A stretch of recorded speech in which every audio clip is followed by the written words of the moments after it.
வணக்கம். திமுகவின் ஆலமரம் சரிந்தது. விஜய் அவர்கள் போட்ட அதிரடியான அறிவிப்பால் திமுக இனி ஆட்சி அமைப்பதே கடினம். நண்பர்களே, இந்த வீடியோவிற்கு ஒரே ஒரு லைக் மற்றும் சப்ஸ்கிரைப் பண்ணிருங்க.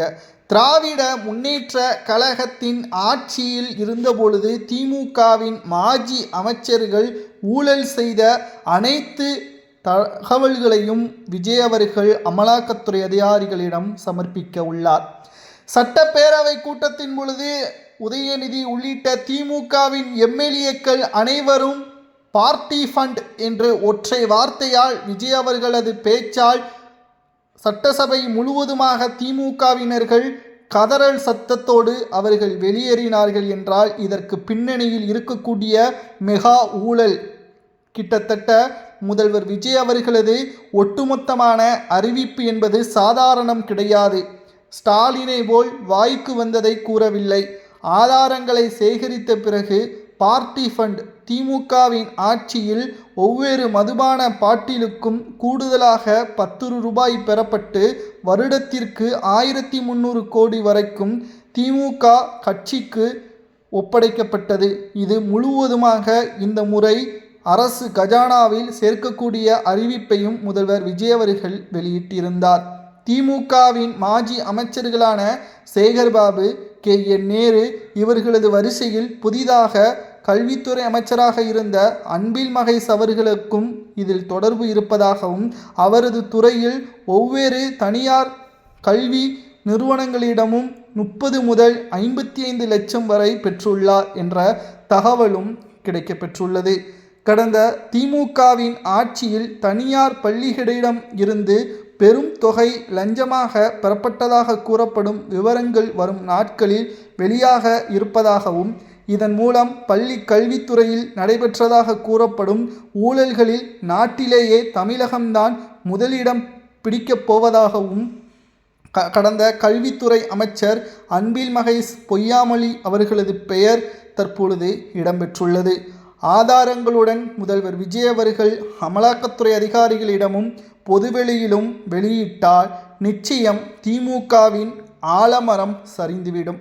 கிட்டத்தட்ட 2031 சட்டசபை தேர்தலில் திமுக ஆட்சியை அமைக்கும் முழு பொறுப்பையும் உதயநிதியிடம் கொடுத்து விடுவோம் என்று மனதில் நினைத்து கொண்டிருக்கின்ற திமுகவின் தலைவர் ஸ்டாலின் அவர்கள் இன்று சட்டப்பேரவையில் பதில் கூற முடியாமல் சட்டசபையிலிருந்து வெளியேறிய உதயநிதி அவர்களுக்கு திமுகவின் தலைமைக்கும் அவருக்கும் சம்பந்தமே இனி கிடையாது. திமுகவின் தலைவர்கள் கருணாநிதி, அண்ணா போன்றவர்கள் களத்தில் தவறே இருந்தாலும் நின்று அதற்கான விளக்கத்தையும் கொடுக்கக்கூடியவர்கள். ஆனால் உதயநிதி அவர்களோ தற்பொழுது சட்டப்பேரவையில் எந்த ஒரு கேள்விக்கும் பதில்களை கூறாமல் ஆளும் கட்சியினர்கள் கொடுக்கக்கூடிய அந்த கேள்விக்கு பதில்களை கூறாமல் தெரித்து ஓடுகின்ற நிகழ்வுகளையும் தற்பொழுது தமிழக மக்கள் பார்த்துவிட்டார்கள். ஊழல் ஆட்சி மட்டும்தான் திமுகவின் ஆட்சியில் நடைபெற்றது. அதில் அமைச்சர்களது வருமானம் ஆட்சி பொறுப்பேற்பதற்கு முன்பாக இருந்த சதவீதத்தை ஒப்பிட்டு பார்க்கும் பொழுது பல மடங்கு உயர்ந்துள்ளது. கிட்டத்தட்ட மிக முக்கியமான அமைச்சர்களது தகவல்கள் கிடைக்கப்பெற்றுள்ளது. மாஜி அமைச்சர்களது ஊழல் செய்த அமைச்சர்களது லிஸ்ட் கிட்டத்தட்ட துரைமுருகன், ஏவா வேலு, அன்பில் மகேஷ் பொய்யாமொழி, செந்தில் பாலாஜி, துரைமுருகன், சேகர் பாபு மற்றும் போக்குவரத்துத்துறை அமைச்சராக இருந்த சிவசங்கர் போன்றவர்களது பெயர்களும் தற்பொழுது கிடைக்கப்பெற்றுள்ளது. வரக்கூடிய நாட்களில் இவற்றை ஆதாரங்களுடன் பொதுவெளியிலும் அமலாக்கத்துறை அதிகாரிகள் விசாரணை நடத்தும் போதும் அனைத்து உண்மைகளும் வெளிவந்தால் திமுகவின் ஆலமரம் கூண்டோடு சரியக்கூடிய அறிவிப்பை முதல்வர் விஜய் அவர்கள் வெளியிடுவார். ஏனென்றால் திமுகவிற்கு மக்களின் ஆதரவும் தொண்டர்களது ஆதரவும் இருந்தால் மட்டும்தான் திமுக அரியணையில் ஏறும்.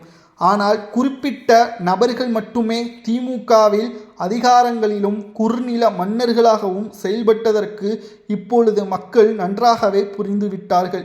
பார்ட்டி ஃபண்ட் என்று சட்டப்பேரவையில் முதல்வர் விஜய் அவர்கள் தெரிவித்த உடனே கதறக்கூடிய திமுகவின் எம்எல்ஏக்கள் அதற்கான விளக்கத்தை கேட்டிருக்க வேண்டுமல்லவா? எதற்காக அப்படி கூறினீர்கள்? எந்த கட்சி பார்ட்டி ஃபண்டில் சேர்த்தது? அதிமுகவா அல்லது திமுகவா? அதற்கான விளக்கம் இருக்கிறதா? ஆதாரங்கள் இருக்கிறதா என்று களத்தில் நின்று கேட்டிருக்க வேண்டும். ஆனால் முதல்வர் விஜய் அவர்கள் பேச பேச பயத்தில் என்ன செய்வதென்று தெரியாமல் சட்டப்பேரவையிலிருந்து வெளியேறி செய்தியாளர்களது சந்திப்பின் பொழுது உதயநிதி அவர்களுக்கு வார்த்தை வரவில்லை.